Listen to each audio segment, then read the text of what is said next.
দেখি না না না না আমার না গুস্ত খাওয়ার মন ধরছে মাছের গুস্ত খাইতে আমরা কি গুস্ত খাইতে পারতাম না আরে নাতিন কি আর কমু বর্ষা বর্ষা তো কুরবানি দেই এবার তো দিবাইলাম না আমার বুকটা ভাইটা চৌচির হয়ে যাচ্ছে নাতিন না না আমি গুস্ত পারতাম কেউ তো একটুটা গুস্ত বাড়াইলো না কি করবো রে নাতিন কষ্টে আমার বুকটা ভাইটা যায় চল বাদবার বাড়িতে যাই দেখি একটুটা গুস্ত পাওয়া যায় কিনা চল চল দেখি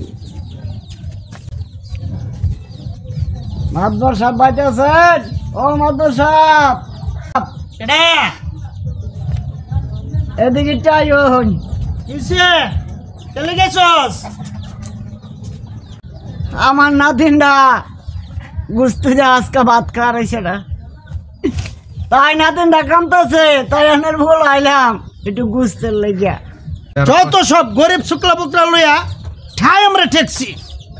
ও মামুনি, মামুনি রে, ওই গেল মেয়েটা। মামুনি এগুলো একটু একটু গুস্তু দে তো, যত সব দে তো।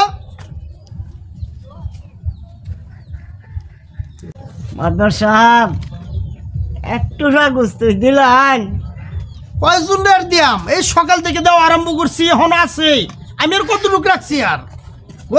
আমি শুনছি ফ্রিজের ভিতরে আপনার রান্ডা থইছুন গুস্তের রান্ডা ওতে একটু গুস্ত দিতেন হ্যাঁ বেদব, তুই জানিস আমি ফ্রিজে মাংস রাখছি?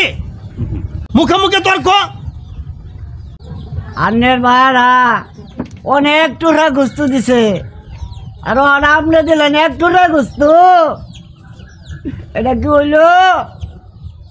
আগের মানুষের ফ্রিজ ছিল না, এই জন্য জাল দিয়ে রাখতো, দিত বেশি বেশি, গুস্ত নষ্ট হয়ে যেত।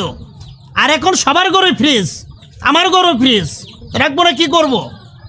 যাও এক টুকরা নিয়ে যাও, খাওয়া যাও। যত সব গরিব শুক্লা পুত্রা লইয়া ঠাই আমরা ঠেকছি।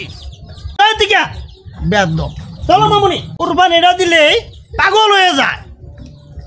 কোত্থেকে আসে মামুনি? লেগ পিসটা ভালো করে যত্ন করে রেখে দিও, আমার মেয়ের জামাই আসলে সেটা তার পাশে দিতে হবে। বুঝতে লেগে আছে কত বড় একটা টুকরা দিচ্ছি, এরপরে তার মন ভরে না। আজব যত। দুনিয়াটা উল্টে গেছে নাতিন, দুনিয়াটা উল্টে না না আমার আর গুস্ত খাওয়া লাগতো না চল যাইয়া ওনাদের একটা গুস্ত খাওয়াইল না বড় লোক। আল্লাহ তুমি দেখো, আল্লাহ তুমি দেখো।